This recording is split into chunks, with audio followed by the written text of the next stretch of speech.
Apply Korean visa with me, let's go, samahan nyo ako. Punta tayo sa may SM Aura, doon ako magpa-park at tatawid ako papunta sa Korean Visa Application Center. Ito medyo mabilisan lang yung pag-a-apply ko kasi 2 PM na ako nag-apply, walk-in lang. Tapos di ko in-expect na wala pala masyadong tao no, or natapat lang siguro ako. Ako agad yung natawag. Bali pupunta ka muna sa 9th floor. Doon nila i-screen yung documents mo bago ka papuntahin dito sa 10th floor kung saan mo ibibigay lahat ng requirements mo and yung passport mo. Mamaya explain ko sa inyo kung paano mag-apply ng Korean visa and parang tips on how to get approved. Ayan, ito, yung film na to is i-claim ko na yung passport ko, di ba? Mamaya ako explain yung pag-apply. Medyo mabilis na yung pag-film ko nung nag-apply ako kasi nga, ang bilis ng pangyayari, like, parang 10 minutes lang, tapos na lahat nung process ko ng pag-apply. So, ayan, sa pag-apply, you need to prepare your documents. Ayan, isa-isahin natin yan. Ayan, ako, Brittany Hotel Ayan. Ito, ang applicable sa akin is yung visa requirements for employed individuals. Number 1, application form. Tapos, 1-piece passport size. Yan, colored syempre. And dapat within 6 months yan. Original passport. Photocopy of passport bio page. Yung may picture nyo yun. Original and photocopy of valid visas and arrival stamps to OECD member countries for the past 5 years if applicable and if meron lang naman kayo.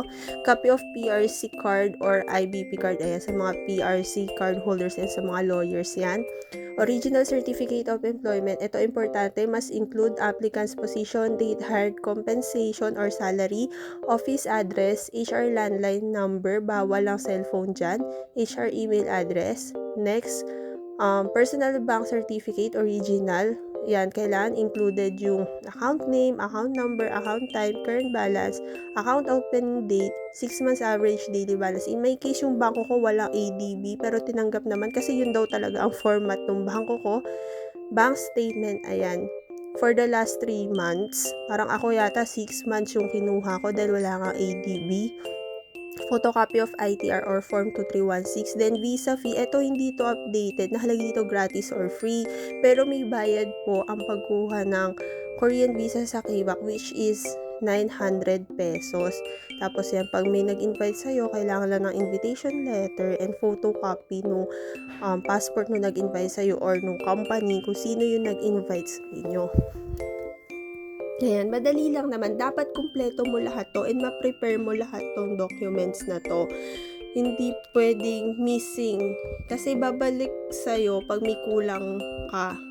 Pag may kulang kang requirement, ibabalik lang naman sa'yo. And then, meron naman dyan ibang classification. Kasi ako, employed individual ako. So, yan yung applicable sa akin. Meron dyan for businessmen, for mga married, or may mga fiancé, ganyan. Tapos sa website na to, sa overseas.mofa.go.kr, makikita nyo rin yung kung saan madadownload yung application form nila. I-download nyo lang. Dapat dun galing, mas accurate yung sa website mismo ng Embassy ng Korea at mas updated yung application form nila dun. So, mabalik tayo sa KVAC Center. Ayan, nakapag-film na ako nung kinlaim ko yung passport ko kasi medyo matagal ako naghintay niyan. Ayan, ulit yung mga requirements nandun. Makikita nyo naman. Tapos, ayan, may glue rin sila para idikit yung picture mo. And then, ayan yung sample kung paano fill outan yung application form nyo. And, reminder guys, handwritten application is not allowed nga po pala. So, dapat i-computerize mo na yan doon sa bahay pa lang. Hindi yung kung kailan pupunta ka lang sa KBAC, saka ka mag-fill out ng application form mo. Dapat computerized na and personally sa akin, dapat all caps yan. Yan, block letters. Ito yung waiting area nila. Ayun, may TV doon. Kung saan tatawagin yung number mo, bibigyan ka kasi ng stop sa 9th floor kung papanik ka na. Pag natawag nun, papanik ka na. Tapos, 9 AM to 4 PM nga pala yung pag-a-apply individually. Agency 8:30 to 12:30. Then kami nga pala, may bagong announcement ng Korean visa. Kaya kami nag-apply. Itong notice on the simplification of visa application documents. Ayan. Ito yung mga pasok sa simplification. Syempre, di naman tayo pasok sa politician, government official, PRC holders, pili lang yung nakalagay, PRC ID holders, iba kasi pili lang yung nakalagay dito though engineer yung husband ko. Pero dito na lang kami pumasok sa credit card holders sa BDO Gold or BDO Elite Credit Card holders. Kasi kahit isa lang sa amin meron, pwedeng idamay yung asawa. In our case, pares naman kami meron, pero ayun nga, ito yung mga cards. Pero yung sa asawa ko lang yung ginamit namin.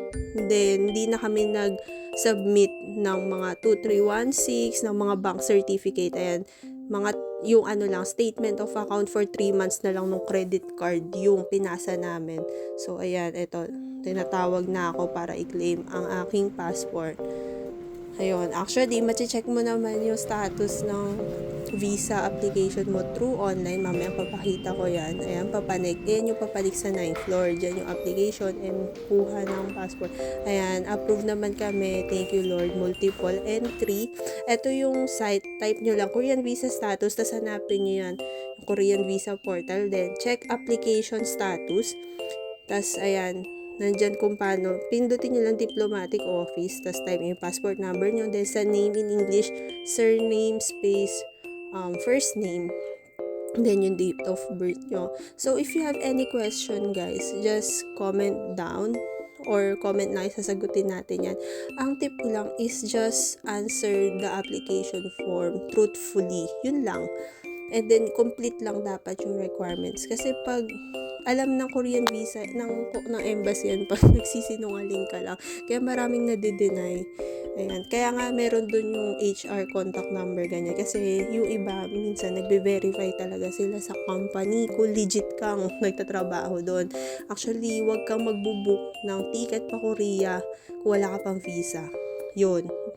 Kasi medyo nakakakaba talaga kumuha ng Korean visa. Sa totoo lang, in my experience, saka never akong bumili ng ticket kung wala pa akong visa.